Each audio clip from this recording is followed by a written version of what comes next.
देखिए ये कक्षा 12 का और 11 दोनों का जीव विज्ञान है, बायोलॉजी। ये कक्षा 8 में भी आता है, 9 में भी, 10 में भी है। ये परागण, परागण किसे कहते हैं, या फल कैसे बनता है, बीज का निर्माण कैसे होता है, मैं आपको 2-3 मिनट में बढ़िया से समझा दे रहा हूं। पहले परागण किसे कहते हैं। पुष्प के जो पराग कण होते हैं परागकोश में होते हैं, तो परागकोश से पराग कण का निकलकर और पुष्प के वर्तिकाग्र तक पहुंचने की क्रिया को परागण कहते हैं। यहां लिख भी दिया गया है कि पुष्प के परागकोश से पराग का निकलकर पुष्प के वर्तिकाग्र पर पहुंचने की क्रिया को परागण कहते हैं। जब परागण हो जाता है तो उसमें अंडाशय से फल बनता है, क्योंकि जब परागण होता है तो उसमें नर जननांग मादा जननांग दोनों होता है, तो अंडाशय से फल बनता है और बीजांड से बीज बनता है। ये 1 नंबर का प्रश्न आता है। देखिए कि फल का निर्माण किससे होता है, अंडाशय से। मैं यहां लिख दे रहा हूं, 1 नंबर में आता है फल का निर्माण अंडाशय से। किससे होता है, अंडाशय से।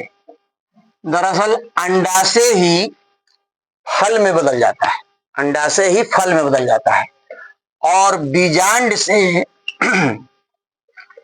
बीजांड से बीज का निर्माण होता है, बीज का निर्माण होता है।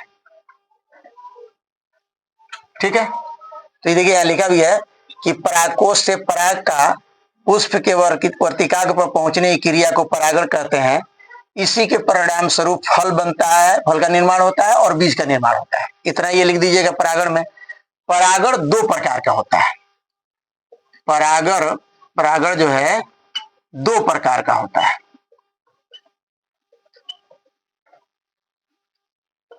दो प्रकार का होता है। पहला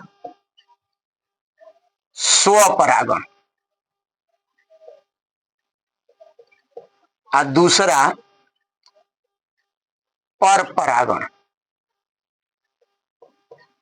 अब इसके बारे में आपको विस्तार से कल बताएंगे, हम शॉर्टकट में आज बता दे रहे हैं। इतना याद रखें, परागण किसे कहते हैं, परागकोश से पराग का निकलकर पुष्प के वर्तिकाग्र तक पहुंचने की क्रिया को परागण कहते हैं। परागण के परिणाम स्वरूप ही फल का निर्माण होता है, बीज का निर्माण होता है। फल का निर्माण किससे होता है, अंडाशय से, और बीज का निर्माण किससे होता है, बीजांड से। स्वपरागण शॉर्टकट में जान लें, जब एक पौधा हो और उस पौधे का किसी पुष्प का परागकोश उसी पुष्प पर गिरे या उसी पौधे के किसी दूसरे पुष्प के वर्तिकाग्र तक पहुंचे तो वो स्वपरागण होगा। लेकिन अगर पौधा बदल गया, एक पौधे के कोई पुष्प उसी जाति के, सरसों हो तो सरसों पर, तीसी हो तो तीसी पर, मक्का हो तो मक्का पर, गुड़हल हो तो गुड़हल पर, यानी उसी जाति का दूसरा पौधा हो, एक पौधे का पराग किसी पुष्प पर पराग दूसरे पौधे के किसी पुष्प के परागकोश पर पहुंचता है तो उसे परपरागण कहते हैं। विस्तार से कल हम इसको लिखवा देंगे, इतना फिलहाल आप समझे, बहुत इंपॉर्टेंट है। अब इसको देख लें, ये पालन ग्रहण है, ये परागण एक पराग का कण है। इसमें मुख्य भाग जो है ये ट्यूब सेल होता है, एक जो है ट्यूब नेक सेल होता है, एक जो है जेनरेटिव सेल होता है, ये जो है एक्साइन है और ये जो है इंटाइन है। ये अंदर वाले को इंटाइन कहते हैं, बाहर वाले को एक्साइन कहते हैं। इसको चित्र बना लीजिए, ये इतना याद कर लीजिए। स्वपरागण परपरागण की परिभाषा हम कल लिखवा देंगे, बोले हैं जबानी, अगर हमारे बोलने से आप लिख लें तो ठीक है, नहीं तो हम कल लिखवा देंगे आप।